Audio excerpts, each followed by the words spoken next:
hoje eu trago para vocês um tema muito corriqueiro no nosso dia a dia, né, do consultório, que são as doenças relacionadas à parótida, certo? E você pode estar se perguntando o que é a parótida, né? O que é a glândula parótida? Bem, a parótida é uma glândula salivar, certo? Ela se localiza nessa região aqui anterior, né, da orelha, né?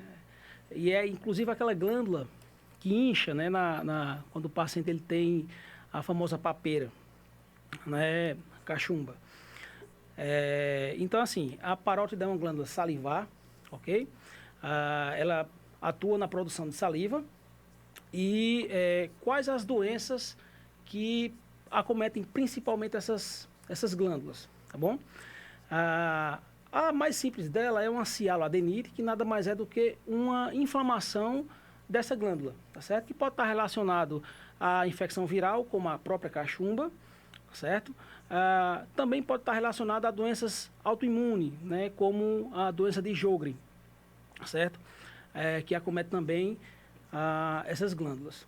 Pode também estar relacionado à formação de cálculos. Outra patologia que pode acontecer na parótida são as cialolitíase, tá certo? Que nada mais é do que cálculo dentro da glândula parótida ou então no ducto, tá certo?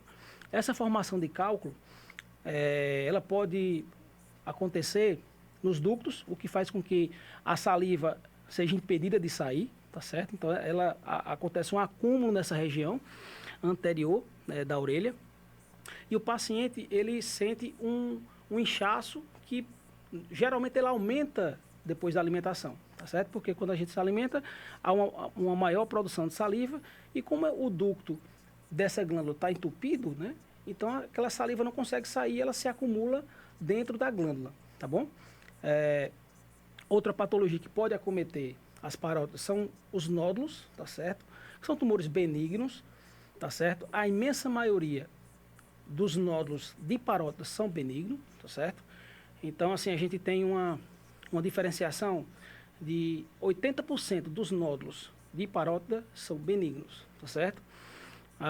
E 20% são malignos, ok? O principal tumor benigno da glândula é um adenoma pleomórfico. É um tumor benigno, tá certo? Que tem como tratamento o cirúrgico, né?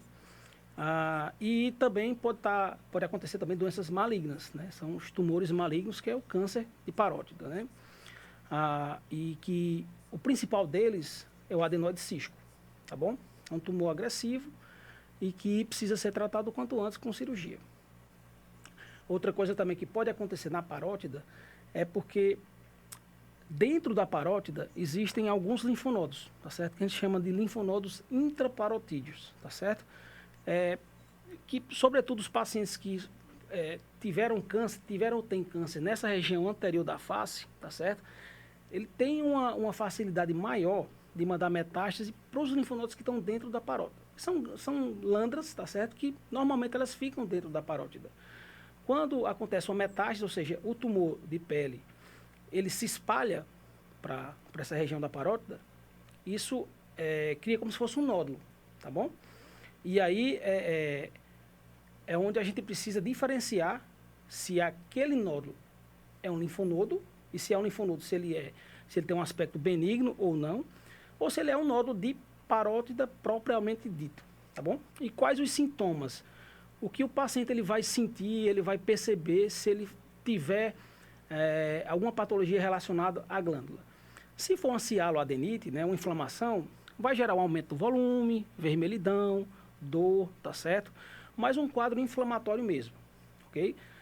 Se for uma cialoadenite, ou seja, uma pedra, um cálculo que se formou ali no ducto da parótida, como eu falei anteriormente, vai haver um aumento dessa glândula, sobretudo pós-prandial, ou seja, depois que o paciente se alimenta, tá bom? Isso pode causar dor, pode causar inflamação também. Mas, sobretudo, o paciente ele vai se queixar de um nódulo, de um caroço nessa região da face, tá certo?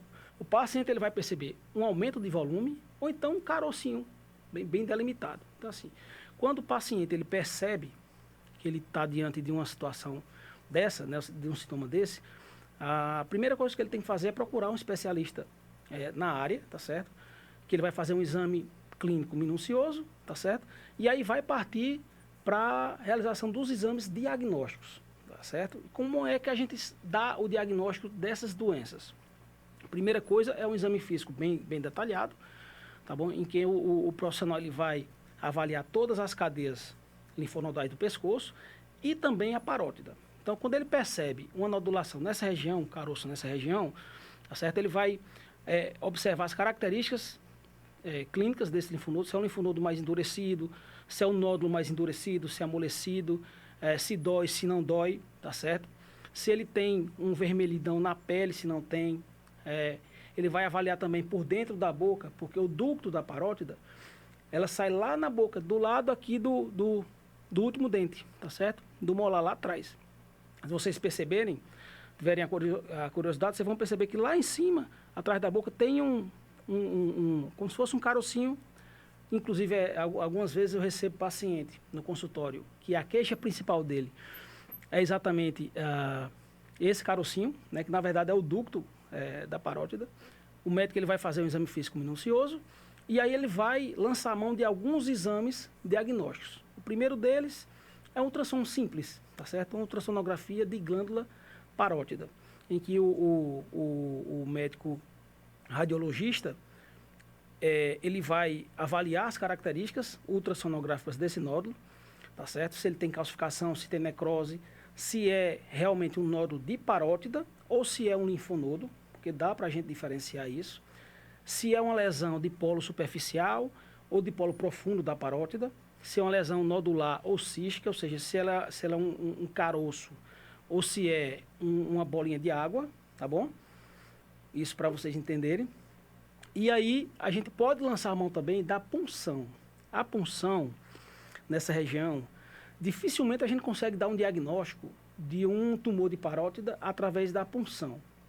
Então você pode se perguntar, então, por que solicitar, doutor? A gente sempre solicita, eu particularmente, porque eu preciso saber se aquele nódulo é realmente de parótida ou se é um linfonodo, ok? Então a gente solicita a punção, até para descartar outras causas, para a gente tentar desenhar o melhor tratamento para o paciente. Uma vez a gente fechado o diagnóstico de nódulo de parótida, é igual à cirurgia. Então, assim, todo nódulo de parótida precisa ser operado, tá bom? É claro, a gente vai avaliar as condições do paciente, o risco cirúrgico desse paciente, o tamanho desse nódulo, tá certo? Se é um nódulo que é passível da gente fazer um acompanhamento ainda, um nódulo muito pequeno, 0,5, 0,6, que é um nódulo passível de fazer acompanhamento, ou se é um nódulo cirúrgico, né, como uma forma de tratamento definitivo. A cirurgia de parótida é uma cirurgia que tem suas peculiaridades, tá certo? Toda cirurgia tem seus riscos, tá bom? Mas a cirurgia da parótida, ela tem um risco específico dessa cirurgia. Por quê? Então, o nervo facial ele vai inervar toda a musculatura da mímica facial. Então, ele é responsável por inervar toda a musculatura que é responsável pelas nossas expressões, certo? O tratamento dos nódulos de parótida é cirúrgico, tá certo? E quais as principais complicações que o cirurgião ele pode se deparar? O principal deles, né, e o mais temido, é a lesão do nervo facial. Por quê? O nervo facial ele passa por dentro da parótida, certo? Então, assim, ele sai aqui na frente da orelha, ele vem lá de dentro do cérebro, do crânio, tá certo? E aí ele passa por dentro da parótida. Então, assim, o cirurgião, antes de seccionar qualquer coisa, antes de ligar qualquer coisa, ele precisa encontrar esse nervo para que ele tenha certeza de que esse nervo vai ser preservado. Porque o nervo facial, ele faz a inervação de toda a parte muscular da mímica facial. Então, é um nervo extremamente importante. Então, que a gente, quando possível, a gente tenta preservar, ok? Se esse nervo ele for lesionado no tronco, tá certo? Porque ele se divide, o nervo facial ele se divide em 3 ramos, né? O ramo mandibular, o ramo maxilar e o ramo temporal, tá bom? Se você lesiona esse nervo no tronco, o paciente ele tem uma paralisia total da face, porque ele não vai conseguir mais inervar essa musculatura e não vai conseguir fazer as expressões, ok? É uma complicação rara de acontecer, certo? A cirurgia de parótida é uma cirurgia bastante segura, sobretudo em mãos experientes, ok? Mas é um cuidado que nós sempre temos que ter. E a gente tem que entrar na cirurgia com o propósito de preservar o nervo, tá certo? Então, assim, a cirurgia só anda realmente quando a gente acha o tronco do nervo e a gente vai preservando, vai caminhando, seguindo o trajeto dele e preservando. Então, depois que a gente solta todo o nervo, é que a gente tira o tumor, tá certo? O que é mais comum de acontecer? Como a gente precisa